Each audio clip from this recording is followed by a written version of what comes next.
There is a smell most Americans have experienced. Warm milk, straight from the udder, slightly sweet, slightly grassy, a faint musk hanging in barn air before sunrise. But here is something that might surprise you.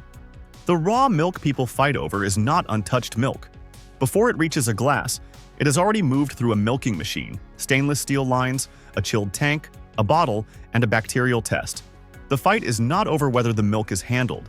It is over one missing step: 15 seconds of heat. Those 15 seconds can make the same glass legal in one state, banned in the next, and a very different risk when poured for a child. This is how raw milk is actually made and why it became the most controversial glass in America. Before modern refrigeration, milk was one of the most dangerous foods in any American city. It left the cow warm, rich in lactose, protein, and water. Everything that makes milk nutritious also makes it a perfect breeding ground for bacteria. In crowded cities, every hour that passed, every unwashed container it sat in turned a food meant for infants into a vehicle for typhoid, tuberculosis, and diphtheria. Louis Pasteur did not set out to fix milk. His work on heat and microorganisms gave others the tool. Nathan Strauss, not a scientist but the co-owner of Macy's, turned that tool into a public health weapon. In 1893, he opened milk depots on the Lower East Side of Manhattan, giving away heat-treated milk to children at near zero cost. A retail businessman saving children by heating milk. Nobody planned it. But pasteurization's success created a cultural fracture. Once milk was heat-treated and distributed through large systems, it stopped feeling like something from a farm. It became a product of trust in institutions. A century later, raw milk came back not just for taste, but because many wanted to reclaim the feeling that they knew exactly where their food came from. Here is the thing nobody tells you. Raw milk begins almost the same way every glass of modern milk begins. 4 in the morning. Cows file into the milking parlor. White fluorescent light. Stainless steel everywhere. A worker cleans each udder, attaches the teat cups, and the machine takes over. Vacuum pulsation pull, release, pull, release. Mimicking a calf nursing. In a large parlor, 20-40 cows at once. The sound is a room full of machines breathing. Milk flows through clear tubing, warm and white, but clean is not sterile. Now the race begins. Milk leaves the cow near body temperature, roughly 100 degrees Fahrenheit. At that warmth, bacteria can double every 20 minutes. Raw milk has no kill step waiting at the end of the line, so cooling speed is the first barrier.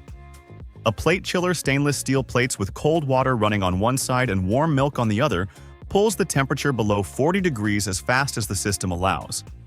Every minute above that line is a minute bacteria multiply unchecked.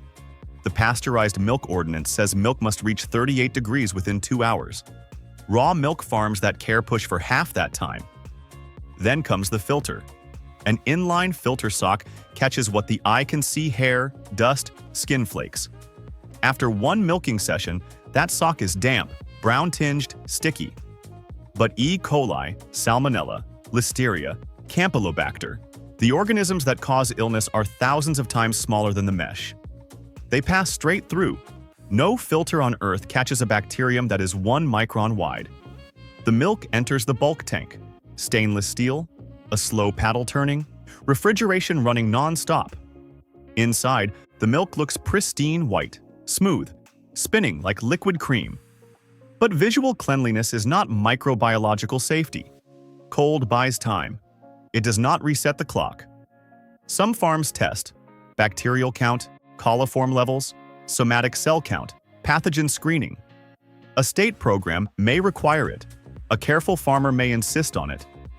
But testing detects a problem that has already happened. Pasteurization reduces the chance of it happening at all. One is a security camera recording the break-in. The other is a lock on the door. Bottling, labeling, and then the legal wall. Every state writes its own rules: retail sales, on-farm only, herd share arrangements, pet milk, workarounds, or total bans. Federal law prohibits raw milk for human consumption across state lines. Same glass, legal here, a violation there. The last step is the step that does not happen. Pasteurized milk passes through 161 degrees Fahrenheit for 15 seconds. Raw milk skips it. That is it. One process removes what you can see, the other kills what you cannot. Stand inside a raw milk dairy and then walk into a conventional milk plant. The first 90% looks the same. Same cows, same milking machines, same bulk tanks, same cold chain, same testing. The difference is not natural versus industrial. The difference is the last 15 seconds. With pasteurized milk, the buyer trusts one standardized heat step, same temperature, same duration, every plant, every time. With raw milk, the buyer trusts the farm's hygiene, the cooling speed, the honesty of test results, the supply chain length, and the drinker's own immune system. One product asks you to trust one step, the other asks you to trust 5. Closer to the farm does not automatically mean closer to safe. Here is where the story flips. People argue about raw milk as if the glass has one meaning. It does not. For an adult, raw milk can mean control, knowing the farmer, choosing local, rejecting a food system that feels too distant. For a parent pouring that same glass for a young child, the meaning changes. The child is not making an ideological choice. The child is absorbing the biological risk of someone else's belief. Raw milk is not just milk. It is a container for larger fights against government power, food freedom, corporate distrust, and the old American conviction that local knowledge should outweigh distant regulation. But bacteria do not read labels, and the law is not deciding what milk is.